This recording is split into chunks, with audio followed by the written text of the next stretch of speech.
가장 뜨거운 이슈 오늘의 헤드라인 출발 제어침 헤드라인 인터뷰.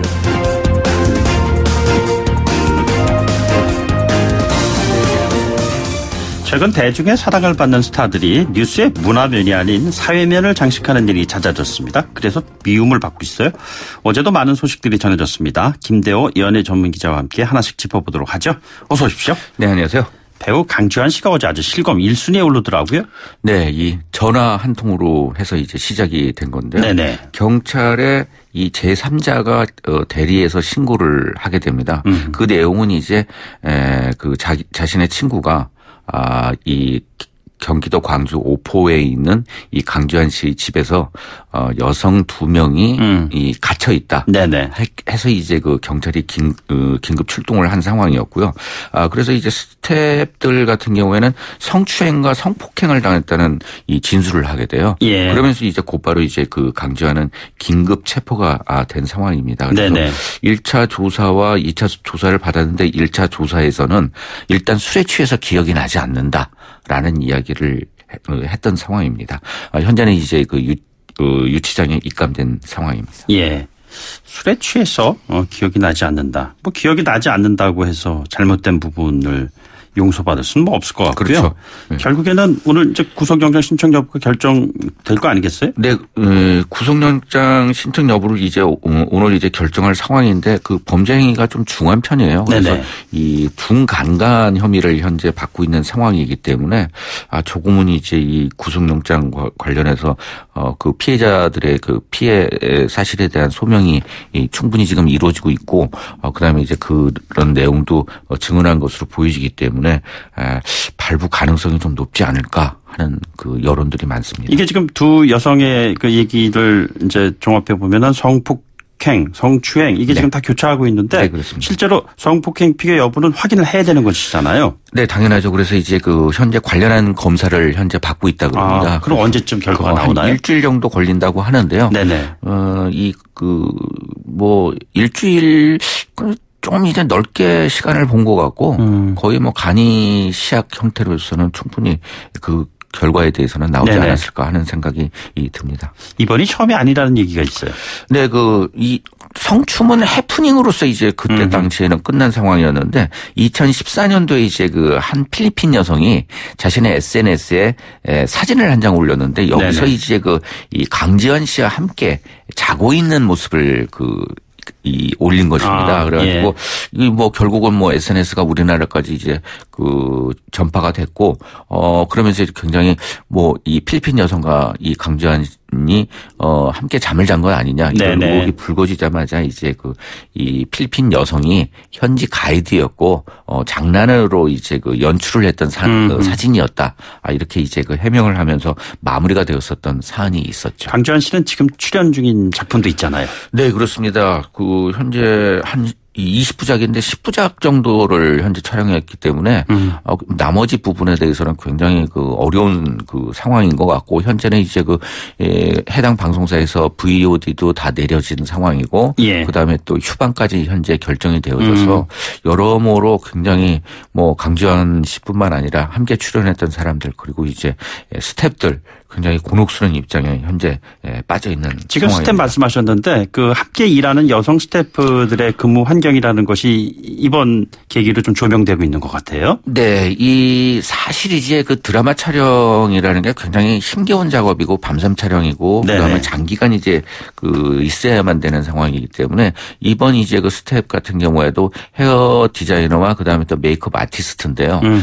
대부분 이제 뭐 여자 연예인도 마찬가지고 남자 연예인 경우에도 마찬가지지만 이제 아침에 일찍 출발을 할 경우에는 연기자의 집에서 함께 머무는 경우가 많습니다. 예, 일찍 출발해야 되고 함께 이제 차를 타고 가야 되기 때문에 그런 와중에 이제 함께 저녁에 술을 마신 것 같고 뭐 강지환의 주장에 따르면 자신은 기억이 없다고 이야기를 하고 있습니다만 조금은 이 공사 구분이나 뭐 이런 부분에 있어서 좀 잘못된 행동이지 않았나 하는 생각이 듭니다. 사실 이제 이 메이크업 아티스트나 헤어 디자이너들 같은 경우에도 실제적으로는 이제 어디 뭐랄까요 미용실에 이제 소속이 되어 있거든요. 했기 때문에 뭐 강재환 씨의 스텝이라고 불려지지만은 굉장히 그 열악한 이 월급을 받으면서 일하는 그 친구들이 굉장히 많습니다. 그래서 상당히 힘든 과정인데 이렇게 또 여성 스태프들이 이 피해를 보게 돼가지고 많은 사람들이 안타까워하고 있습니다. 이게 결국 자기 몸을 만져주는 사람인데 챙겨주는 사람인데 그렇다면 자기 몸처럼 아끼고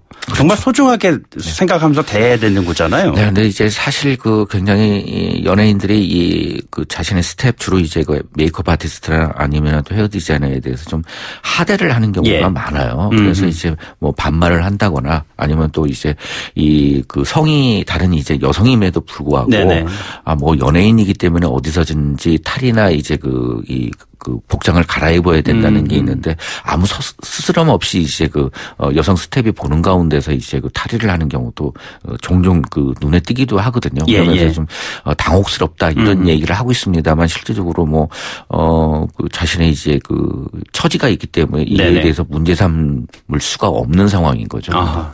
알겠습니다. 다른 주제요. 어제 또 다른 연예인 중에 한 사람 유승준 씨, 가수 유승준 씨 정말 청취자 여러분들께서 기억을 많이 하시잖아요. 월드컵이 열렸던 그 당시 2002년 병역 기피 뭐 이 문제를 해가지고서는 구설수에 올라서 지금까지 계속 이어지고 있는데 어떻습니까? 이번에 또 다시 국내 입국을 하지 못하고 있는 상황에서 소송을 제기한 상황이라고 하는데 이 상황이 지금 어떻게 지금 전개되고 있는 것이죠? 네, 1997년 당시 그러니까 IMF 바로 직전에 데뷔를 해가지고 IMF 때 굉장히 이제 청소년들에게 힘을 실어준 박세리 선수와 마찬가지로 청소년들에게는 어떤 한 희망처럼 불려왔고 그다음에 또 그런 이제 사회적인 분위기 속에서 이 공공연하게 이제 군입대를 하겠다고 선언을 했었습니다. 그래서 당시 이제 이 남북 관계가 굉장히 안 좋을 때 해병대에 입대하겠다. 이런 선언까지 해서 많은 박수를 받았는데 이 출국을 못할 입장이었는데 병무청에다가 서약서를 쓰고서 일본에 출국을 하겠대요. 콘서트를 연다고 하는데 곧바로 이제 미국으로 가서 이제 시민권을 취득하면서 그때부터 이제 유씨의 입국이 금지가 되어졌습니다. 근데 이제 당시 이제 서약서를 받으면서 이제 유승준의 좀 편의를 봐준 이 병무청 관계자 3명과 같은 경우에 3명이 뭐 파면이나 아니면 또 징계까지 받았던 굉장히 이 법무 행정과 관련돼서는 큰 사건이었던 것이죠. 그렇다면 유승준 씨가 이렇게 자꾸 입국을 하려고 하는 이유는 무엇이죠? 뭐 여러 차례 시도를 했습니다. 그래서 이제 공항에서 뭐 강제 추방이 될 줄 알고서도 이제 공항에 왔다가 곧바로 이제 미국에 가기도 하고 그다음에 또 이 친척의 이제 이 장례식을 위해서는 또 정부에서 입국을 잠깐 허락을 해서 한국에 방문한 적도 있고 그다음에 또 주기적으로 이제 음반을 발매하면서 이제 한국 팬들의 반응 그다음에 또 이제 팬들의 여론을 통해 가지고 입국에 대해서 좀 여론을 이끌려는 노력들이 많았었고요. 결국은 이제 2015년도에 이 재해동포 비자를 신청했다 거절을 당했다 하면서 이제 우리 법원에 소송을 시작을 한 것이고요. 1심, 2심에서 모두 이제 패소를 했고 오늘 이제 대법원에 마지막 판결을 남겨둔 상황입니다. 이번에도 패소하게 되면 그건 어떻게 되는 것이죠? 그냥 본인이 주장하는 대로 이 미국 시민권에 적힌 이름대로 스티브 승준유로 살아가야 되겠죠. 그다음에 또 이제 국내 입국과 같은 경우에는 사실 미국 시민권자이기 때문에 그 자격으로서는 충분히 비자가 받을 수가 있습니다. 그래서 들어오면 되는 거예요. 근데 이제 꼭 재해동포 비자를 받아야 되겠다 하면 재해동포 비자로 받아야 되겠다는 이유는 무엇인가요? 뭐 2015년도에는 이제 자신의 자녀와 함께 한국인으로서 뭐 그러한 모습을 꼭 보여주고 싶다. 한국 땅을 밟고 싶다. 이런 얘기를 하고 있습니다만 상당히 국민 정서 부분에 있어서는 뭐 10명 중에서 7명 정도는 이제 유승준의 이번 판결에 대해서 굉장히 이 국내 재외동포 비자 부분에 대해서 부정적인 입장을 가지고 있기 때문에 손쉽지 않지 않을까 하는 의견들이 많습니다. 물론 이제 대법원에서 어떤 판결을 낼지 모르겠습니다만 실질적으로 이제 대법원 같은 경우에는 사건보다는 이제 법리와 관련돼서 1, 2심에서 잘못된 있는 부분이 있는지 없는지 법리 적용이 제대로 됐냐 그렇죠. 안 했냐 이걸 따지는 거잖아요. 그렇죠. 예. 하기 때문에 가능성이 좀 적지 않을까 하는 전망들이 많습니다. 예, 시간이 많지 않은데요. 간단하게 네. 김혜수 씨 같은 경우에 어제 보니까 그 어머니의 빚 논란으로 해가죠. 비투, 비투로부터 연상되는 그런 단어인데 비투 논란이 휩싸였어요. 앞으로 이 문제는 어떻게 되는 겁니까? 네, 저는 김혜수 씨를 1991년도부터 지켜봐왔는데 네네. 상당히 이 어머니 문제 때문에 곤혹스러운 입장에 빠진 적이 많았었습니다. 어제 오늘의 일이 아니라 이 말씀이시죠? 그리고 기사에 안 실린 내용도 많고 그다음에 실질적으로 이제 2012년 당시에는 이제 거의 모든 재산을 다 이제 어머니 이 채무를 변제를 해주고 이 마포에 있는 이 허름한 이제 32평짜리 물론 이제 서민들에게는 32평이 하겠습니다만 네네. 32평짜리 아파트에서 월세를 산 적도 있었거든요. 그래서 이제 어머니의 빚을 갖다 변제를 계속 했던 상황이었는데 이번에도 마찬가지로 어머니가 이제 시행과 관련돼서 사업을 해서 결국은 이제 그 돈을 못 받았던 사람들이 김혜수 씨의 이름을 보고서 빌려줬다라 하면서 이제 그 연대 채무에 대해서 주장을 하고 있습니다만 김혜수 씨 같은 경우에는 이번에는 이제 그 법률 대리인을 통해서 나와는 상관없는 일이다. 그리고 또 어머니가 이건 해결을 해야 된다라는 점을 분명히 하고 있는데요. 조금 이제 그 여자 연예인들이 이런 일들에 많이 휩싸여요. 그래서 그 채무자들이 아무 상관없는 그 연예인이 촬영하는 장소까지 와서 이제 촬영을 방해하고 돈을 받아내려고 하고 있고 또 이제 저도 이제 그 기자 생활을 하면서도 좀 돈 좀 받게 해달라 하면서 이제 기소해달라는 부탁을 받는데 좀 이런 부분에 있어서는 어머니의 빚은 어머니의 빚. 그다음에 연예인이 만약에 채무를 안 갚았다 그러면은 이게 문제가 되겠지만은 좀 이런 부분에 대해서도 언론에서 좀 명확하게 할 필요성이 있습니다. 알겠습니다. 연예인이기 전에 개인이고 개인이 가지고 있는 인격에 대한 문제 이런 부분에 대한 고민을 좀 해야 될 것 같습니다. 오늘 말씀 여기까지 듣죠. 고맙습니다. 네, 감사합니다. 김대호 기자와 함께했습니다.